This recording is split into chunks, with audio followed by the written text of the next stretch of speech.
Heroes Over Europe is a flight simulator that was developed by Transmission Games and published by Ubisoft, and it released 9/14 in 2009. So, I'll get the best parts of this game out of the way. A flight simulator, I don't strongly hate. I usually just stay away from flight simulators. I just think they're boring and just kind of one note. And the best part about Heroes Over Europe is that this flight simulator is not overtly complex like most, where it's like just to do a turn, it's like one button, then another button, then another button. This, it's very simplified to at least the PlayStation 3 controller.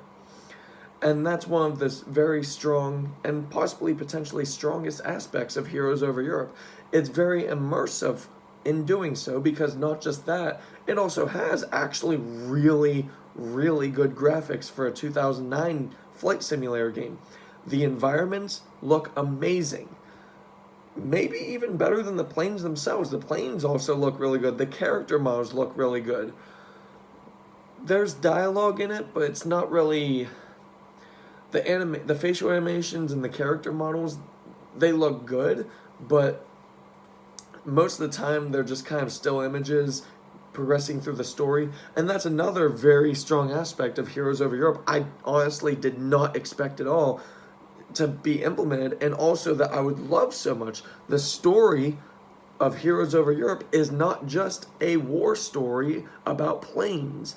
It's being in the midst of World War II, but it's also exposition around that about your main character's journey from growing up into his decision to being a pilot, into the life and times of being said pilot in the World War.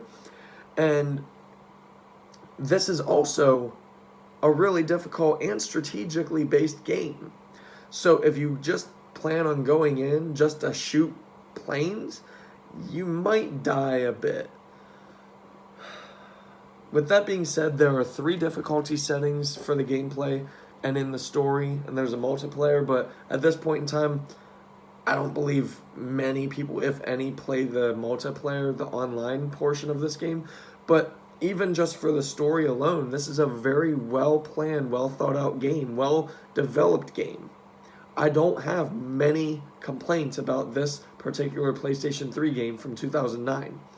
Now, my gripes with this game, though, are within the difficulty setting. Now, I will preface this the way I preface every game I talk about with its difficulty. If you're going to have a difficulty setting, then the easiest should be a breeze to go through for the story. The hardest difficulty is whenever you actually implement, like, difficulty spikes, just to kind of maintain some reality immersion, especially for a game like this. So on the easiest difficulty of Heroes Over Europe, you're tasked with being strategic and taking down enemy planes and that are in groups and dog fights, and it's very well thought out and very strategic, and it teaches you immensely how to play the game appropriately.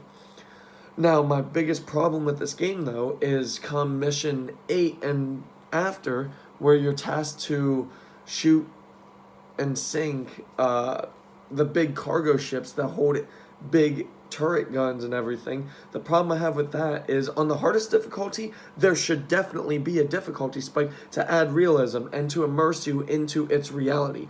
But on the easiest difficulty, it shouldn't be taking you 30 freaking minutes to shoot down and even figure out how to shoot down the cargo ships in the water. You should learn and adapt to just kind of swinging your plane back and forth in the sky, shooting at it with its missiles and its ammo, regular ammunition. But the health bar should not be just deteriorating at the most minimalistic scale. On the easiest difficulty. At the hardest difficulty, I could completely understand that. But on the easiest difficulty, they're bullet sponges. The cargo ships are bullet sponges. On the hardest difficulty, it's like, okay, this is a very well-armored piece of machinery. This adds realism. It's a different kind of of product that they use in the war. So this makes sense. You have to exploit its weaknesses. You have to figure out how to get over its armor. But on the easiest difficulty, it just feels like a bullet sponge where you're just countlessly shooting countless bullets and not much is happening. But then on top of that, you finish and you blow up the cargo ship and you go and you do a couple more dogfights, and then you're tasked to zoom around going to the next objective in the world, and then you get into 2 cargo ships at the same time. And it's no problem, just rinse and repeat what you just did. But the problem is the length and time, because they act like bullet sponges in the easiest difficulty. Whereas the hardest difficulty, it makes sense. Like I said, I already aforementioned and prefaced, it makes perfect sense on the hardest difficulty. You have to exploit its openings. You have to find its weakness. It's different from fighter planes in the sky. On the hardest difficulty, that makes sense. It immerses you into the game's reality. But on the easiest, again, it feels like they are just bullet sponges. So overall for me, this is a very well-made game. Very well made. It's honestly actually a very well-written war game. And I never would have expected to say that. Because honestly, my really the only games about war that I appreciate are like Battlefield 3, Call of Duty World War II. You know, games that, even Battlefield 3 has a lot of story flaws, but hey, it has a well thought out story at least. So overall, Heroes Over Europe for me is definitely in the top tier of war games for all that was just aforementioned.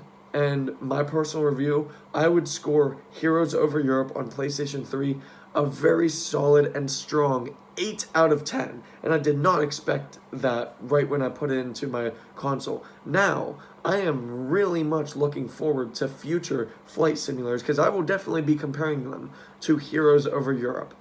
Please, if you like this review, please like and or subscribe to this channel. Thank you.